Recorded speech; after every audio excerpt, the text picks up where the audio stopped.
pozitiv elmdə belə bir şey var. Təcrübə edə bilmədiyin şey modernizmin gətirdiyi bir xəstəlik də deyə bilərik. Yəni bir dönəm dünyada bu hakim idi. Yəni təcrübə olunmayan şey inkar edilirdi. Və elmi olan şey 5 duyğu orqanı ilə hiss edilən, sezilən, görülən idi.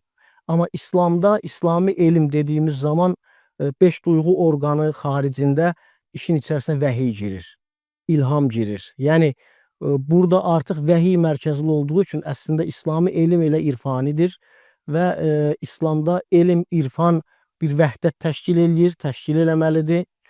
Elm irfana götürmürsə bu mənada, elm insanı Allaha yaxınlaşdırmırsa, bu fayda verməyən elmdir. Həzrət Peyğəmbərin fayda verməyən elmdən Allaha sığınıram dediyi elm kateqoriyasına girir.